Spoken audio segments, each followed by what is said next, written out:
Wala tanharhuma, dan janganlah membentak keduanya. Wa qul lahuma qawlan karima, dan ucapkanlah bagi keduanya perkataan yang mulia. Artinya apa? Kita berusaha milih-milih kata tatkala berbicara dengan orang tua. Sebagaimana kalau kita bisa memilih-milih kata tatkala berbicara dengan teman, berbicara dengan kawan, berbicara dengan bos, berbicara dengan ustaz dengan kata-kata yang enak, maka orang tua lebih utama. Anda menghormati orang tua lebih utama daripada menghormati ustaz, ya. Ya, tidak ada dalilnya dalam Al-Qur'an hormati ustaz, ada dalilnya? Enggak ada. Tapi Al-Qur'an menghormati orang tua banyak dalilnya, ya.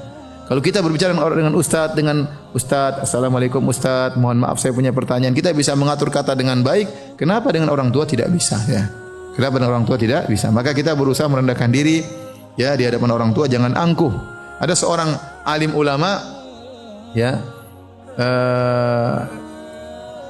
kalau tidak salah namanya Mansur bin Mu'tamir, ya. Dia memiliki murid-murid, ya, ngajar ilmu hadis, ya. Tatkala tiba-tiba dia lagi mengajar murid-muridnya, ibunya keluar dengan suara keras mengatakan, "Wahai Mansur, si fulan menghendaki engkau untuk menjadi hakim dan kau tidak mau, fata'ba, dan kau tidak mau," dibentak oleh ibunya. Ibunya orang awam, sementara Mansur orang yang alim. Maka Mansur hanya menundukkan kepalanya, sama sekali tidak berani menatap ibunya, ya. Dia tidak mengatakan, "Bu, ibu enggak ngerti, ya. Kalau jadi hakim itu berat. Bisa masuk neraka gara-gara jadi hakim. Saya tidak mau jadi hakim." Dia tidak ngomong begitu, dia diam aja, ya.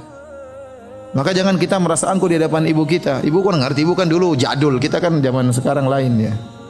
Jangan samakan dengan zaman ibu, enggak.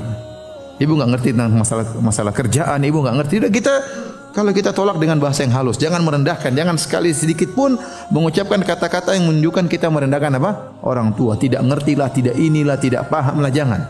Meskipun Anda sudah mencapai gelar tertinggi, Anda harus menghormati kedua orang tua. Al-Imam Abu Hanifah rahimahullahu taala punya ibu, ya. Pernah punya masalah, bertanya kepada Al-Imam Abu Hanifah. Dan Abu Hanifah sudah berfatwa, dia tidak mau dengar. Kata ibunya, "Saya tidak mau dengar kecuali dari si fulan." Si fulan itu di masjid pandai berorasi, tapi ilmunya ilmunya kurang. Dan orang yang paling alim di zaman tersebut Al-Imam Abu Hanifah. Semua orang tahu yang paling alim Imam Abu Hanifah. Ya, makanya ada perkataan ulama, "Ashadun nasi fil alim ahluhu." Orang yang paling kurang menghargai seorang alim biasanya keluarganya sendiri. Ya. Ada seorang ustadz mungkin orang-orang hormat sama dia, tapi mungkin dia diomel-omel sama kakaknya, diomelin sama adiknya, diomelin sama istrinya, diomelin sama orang tuanya. Padahal sama orang lain semuanya hormati dia, semuanya orang, ya, tapi demikianlah kenyataannya. Terkadang orang alim itu yang paling kurang menghargai dia adalah keluarganya sendiri.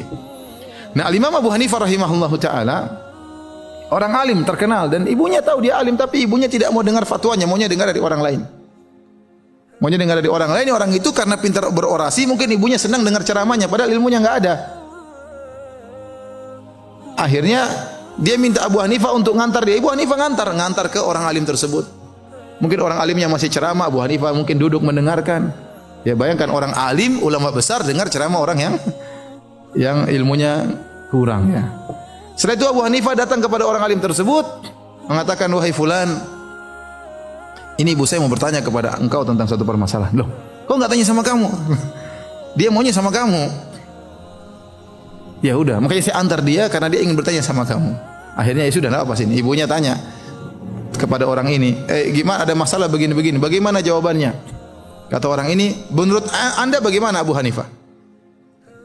Apa fatwa kalau begini?" Kata Abu Hanifah, "Jawabannya gini." Kata, "Ya itu jawabannya," kata. Jawabannya itu. Jadi, tapi Al-Imam Abu Hanifah dengan tawadhu'nya menemani ibunya, ya. Padahal dia tahu jawabannya dan dia tahu kapasitas orang tersebut tidak memiliki ilmu dibandingkan dengan dia. Tetapi karena rendah hati di hadapan ibunya, maka dia pun membantu ibunya, ya.